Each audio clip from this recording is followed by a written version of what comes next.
It's March 29th, 2020. I'd like to thank everybody for watching and continuing to watch the series.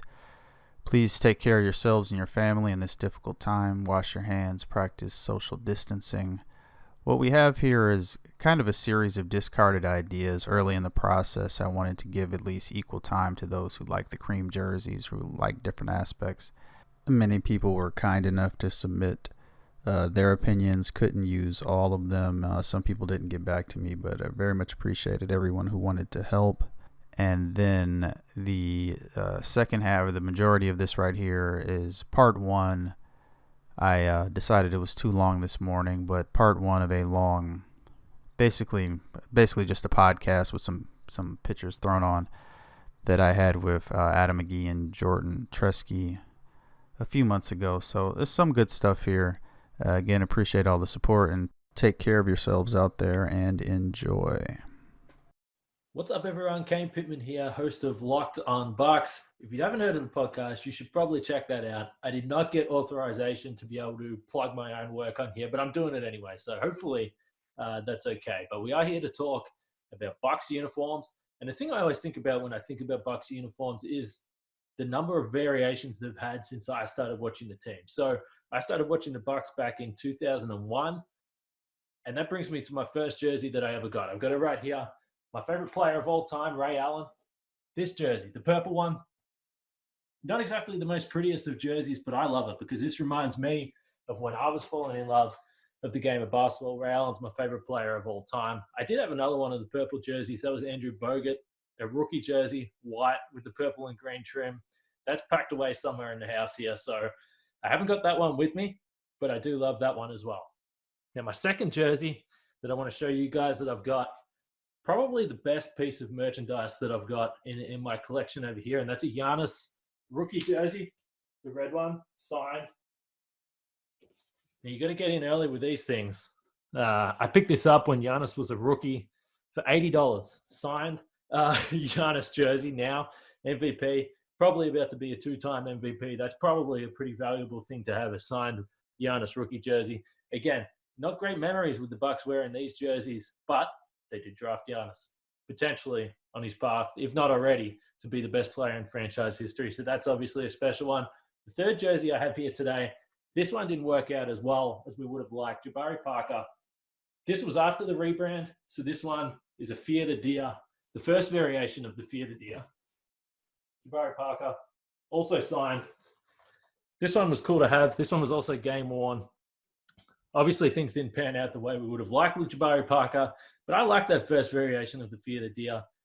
I also like the rebrand in general. So if you're asking me my favorite jersey right now of the new Bucks collection, I would say the home whites. I think they're clean. I think they look great. Maybe not everyone's cup of tea, the color scheme, but I like it. I love the home one. Also a big fan of the Cream City jersey. I like the blue trim around the outside. I like the cleanness of it, the simple nature of the jersey. But before I leave, maybe my favorite Bucks jersey of all time is the predominantly green, different variations of the green, the Irish rainbow. They wore that back in the 80s. That's maybe my favorite Bucks jersey of all time. But outside of that, I like what they're doing. I like what they're doing with the rebrand. I like the different variations they've been able to have.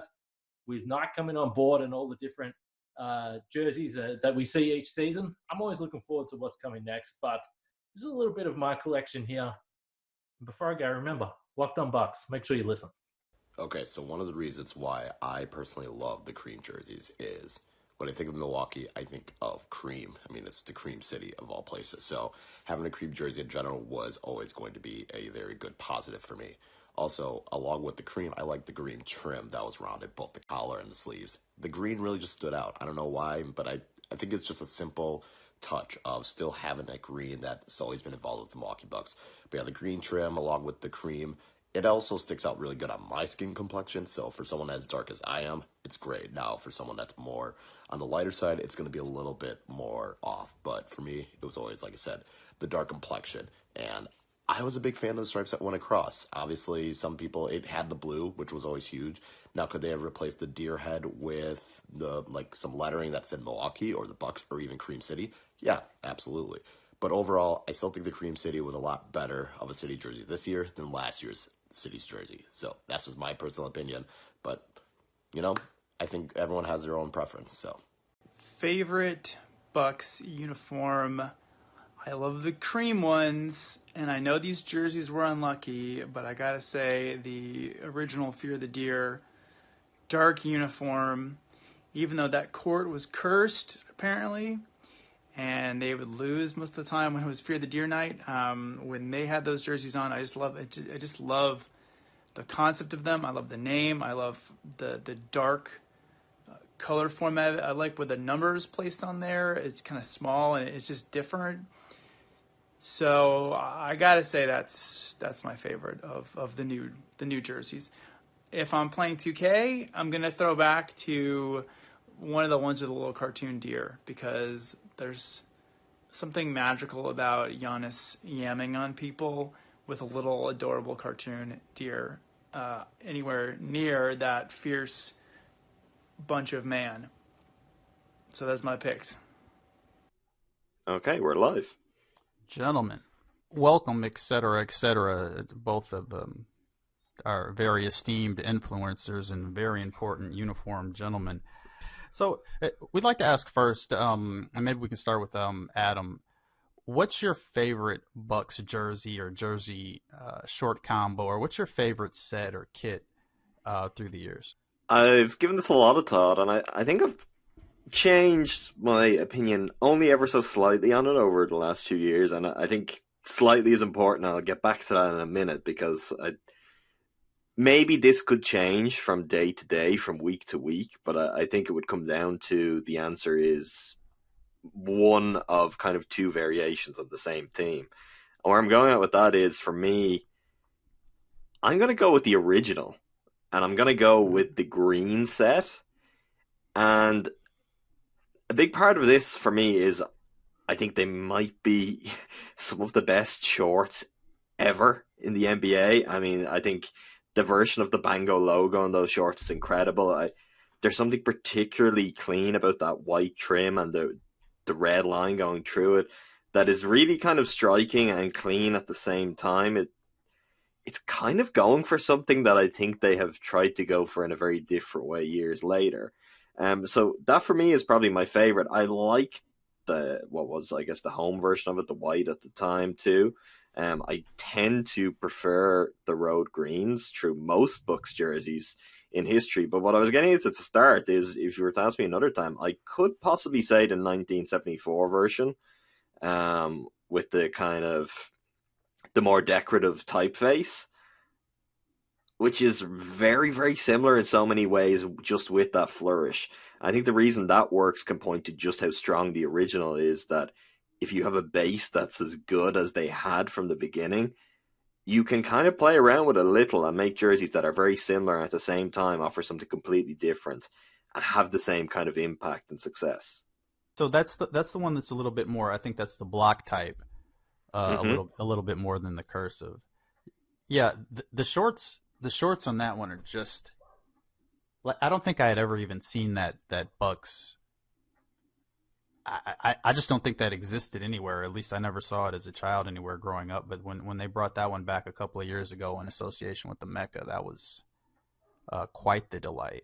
Jordan, what about you? Or do you have? And I'd probably like to also ask in general, what's your general? This is kind of a hoity-toity question, but what your general design philosophy would be? So, like, what's your favorite jersey? But as Adam said, why? It's no surprise that there were a lot of choices, and I felt overwhelmed to pick which one. But I would go with, I don't want to say often forgotten about, but I would say the late 80s version of the Bucks, right before they went purple. Late Don Nelson, Sidney Moncrief era, basically. Basically just green on green, just different types of green. The Irish Spring uniforms, as I like to call them.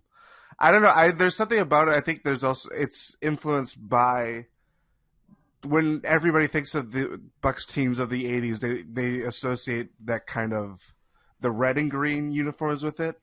And I like those jerseys and sets, but I think I don't know, I find the upgrade to just using all green for it and different like forest green and I guess lime green or something. I don't know. Kelly green. Yeah. I think that's a big upgrade on it, and I think no one really associates that era with how they view the Bucks of that time, and I guess no, it's just kind of like a forgotten about jersey, and kind of I don't know. I don't know why it's influenced why I like it so much, but it's just no one really thinks about it, and I just like how it looks, I guess. And it's just basically just a bunch of green, and it looks good to me. That's an interesting point to me. I'm working, so basically I'm 6 minutes into the next video now. And the first one was so vague in a lot of ways, or just so general. I don't say so vague, but it was kind of big picture concepts as I see them, and just my one opinion on it. And so now when I'm in the weeds on this other kind of stuff, there's all these interesting details that I find interesting, but I'm 100% certain 1 out of 100 people will find interesting.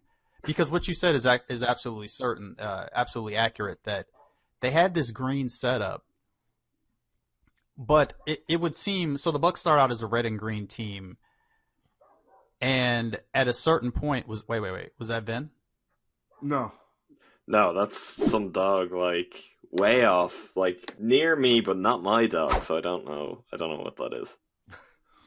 Oh man, that's almost had a celebrity appearance of it. I'm sure Vin is in the room, right, Jordan? Here. Yeah, he's there. He may like kind of shake his head in a minute. You'll hear Vin. Wow, what a treat! The Chewbacca of the podcast. Yeah, my dog sleeps all day so that she can really drive everybody batty when we get home. Right. So there was this time period, and again, I don't think I'm gonna make. I'm already 6 minutes in. I wanted to kind of make this other one 15 minutes, or there'll be a part 3, I guess. But there was this time period after the Bucks ditched the red when the Bango orange basically became their pseudo third color. And so I want to say there was a Bucks video. There's a basketball that you can see in the background of one of the Bucks videos where it's basically green and orange, and basically Bango orange became their secondary color. And you can also see this when Kareem came back and got his, like, Kareem's wearing like a leather jersey, and his leather jersey is like green, black, and orange. And it was like, for a while, it's like orange took the place of the red because Bango was so orange, and if the logo is the old Bango, then you're looking at basically an orange and green logo regardless. But again, it's not that interesting, but those are the kind of decisions I'm kind of currently struggling with. So I wonder if they had have gone from red to orange, just to that Bango color, even for when they made the change and they took red out completely. I mean, the thing that I kind of find interesting in thinking about it, and it's something you touched on, I think, near the end of the first video, is like really the whole identity of the Bucks being a really, really good team is tied up in white, red, and green. Mm-hmm. Right. And when red drops out, the floor of the team really goes out with it. And I think this is what I find most interesting when we think of even when they came to do the rebrand. They were looking to rebrand not to what are the Bucks or what should the Bucks be or how can we kind of strengthen the image of the Bucks. It was more just like any old brand. And I think that's part of the misstep. I like I guess what they're now the Icon Association, but the home and road, are they even Icon Association? Statement or no, you're right. That's changed. That's changed so many times. I always forget. But I like the home and road versions as they have them, but they're not necessarily the right jerseys for the Bucks. If that was an expansion team came along and their jerseys kind of looked like that, you'd go, okay. It's really only the nod to the Irish Rainbow that is kind of something truly Bucks that people can hang to as something of the past. And for me, when I think of the current team and the Bucks being really good again, it's just kind of, I think there's a missed opportunity there that they don't have something reminiscent of the original color scheme. Because let's say the Bucks go and they win the championship this year, and you've got these images kind of there immortalized forever. this is kind of the thing when you talk about iconic franchises and what makes their brand strong is that you can put Kareem and Oscar winning in 71 side by side with Giannis, Chris, and Bledsoe in 2020, and they all have some variation of the same thing on it. It doesn't have to be as kind of linear as you get with the Lakers or the Celtics or the Bulls even, but that is the heart of it, and that's the heart of what makes something a Bucks jersey. So the fact that they kind of they I think it's fair to say they needed to rebrand when they did, but that it didn't bring back more of the essence of not just the franchise's original identity, because that can often change with teams and that can often change for the better. But the thing with the Bucks is the Bucks' golden era as a franchise was their beginnings. So when they move away from that in terms of their visual identity, I think you're kind of missing something that you could nod to otherwise. I don't know. Maybe when I talk about my least favorite jersey, that will tie into something else I think that has happened in how Bucks fans view Bucks jerseys in kind of a wider context. But I just think it's kind of a weird decision that other franchises don't make. And even as the Sixers have kind of reworked their jerseys in recent years, I mean, they had already gone back to red, white, and blue as their colors after some of the kind of pretty ugly Iverson era jerseys that I think people just came to like because of the association with Iverson rather than what they looked like. But even in kind of, they went back to white, red, and blue, and now they've leaned into these typefaces that are retro. They're more reminiscent of a time where you'd say that is the Sixers at their best. That is that franchise's golden era, and that just seems so logical for any team to want to draw on that I find it strange that the Bucks changes brought them away from what really was their best moments. No, I just want this Kareem jacket. I'm looking it up. I found a perfect picture. He's staring at it I don't think he likes it, but it's fun. So it's funny. It's funny, Adam, that you would say this, because again, I think this would be on the cutting room floor. But I think conceptually, I got a little bit of pushback in the last video or kind of the other things, because like you said, I feel like a lot of this should be pretty obvious. And the idea that was posited to me, or one of the ideas, was like, well, yeah, of course, if you're the Oakland Raiders, you're not going to change, or if you're the Yankees, you're not going to change. But I think the more you look at it is where I just reject that wholesale, because really what is being peddled with sports is nostalgia in the Mad Men kind of marketing kind of sense. And so let's say, so it works for bad teams too. If you're the Detroit Lions and you've been below average to bad the entire time I've been alive, pretty much, it doesn't matter. It's the Cubs thing. It's the Cubs thing. Like, the Cubs were lovable losers, and they were lovable losers with Ernie Banks, and they were lovable losers in Ferris Bueller's Day Off, but they basically looked exactly the same. And then they finally won, and then all those old grandmas and old 80-year-old people were like, hey, these losers who look just like the losers from the 60s, they finally won. And the nostalgia is so much stronger when it's done that way. Now, if the Detroit Lions, statistically, they have to be great at some point. And if they're great at some point and they are basically looking like they looked when they were, in the Barry Sanders era or any of these other eras, then a bunch of grandfathers who remember their dads taking them to the Pontiac Silverdome or whatever, like that's where hey, our boys finally won, as opposed to, well, now we're wearing all black to, honor, the Model T or whatever, whatever they might do. And it's pretty obvious. And I feel like 85% of the franchises kind of get that. And I just wonder how the Bucks got to this point. Well, we know they had new ownership right around the same time, but it's such a missed opportunity, in my opinion. The other thing with that is, like, you started by saying, of course, people would say, of course, if you're the Raiders, you don't change it. But the Raiders get to be the Raiders from a branding point of view by not changing it. That's if you want your brand to become iconic like that, it's really, this was, I guess, your Dallas Cowboys point in the first video. If you stick with something, and yeah, part of that could be even in a lot of what you're talking about there. It's like, if you stick to something, whether it's good or bad, people build a relationship with it either way, and you will get the kind of highs and lows of that. But when they come around, there is this inbuilt relationship to it that the Bucks just couldn't have had a better start in terms of what happened when they set out their identity. They started as a franchise. They should have won more than one championship. They're the best team in the NBA for a stretch of 4 to 5 years. And even if we want to go beyond that, and as they kind of gradually tweaked their jersey, even to the point, we'll say, where the Irish rainbow comes in, but you still have the red.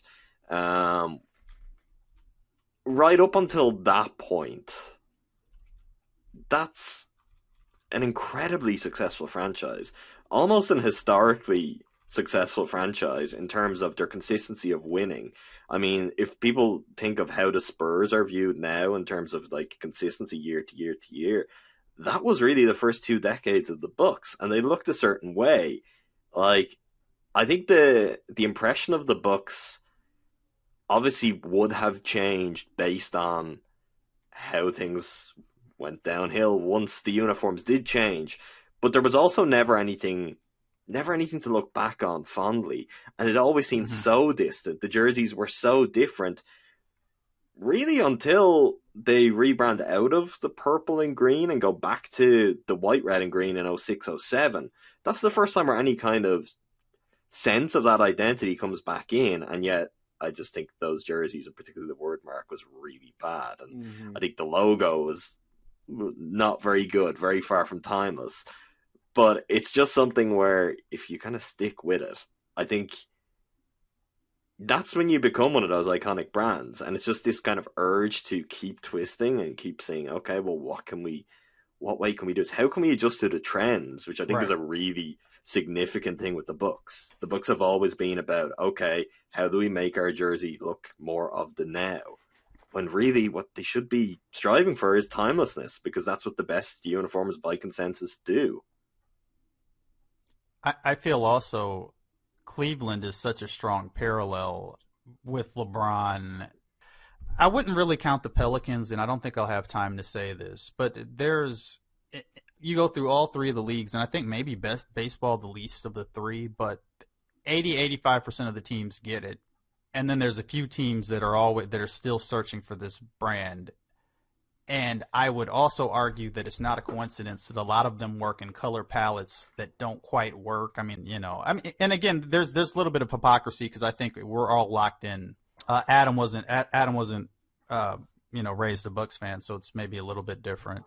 But we're all kind of locked in. I was super excited for the purple because I was going to be a freshman in high school or whatever it was, and that was.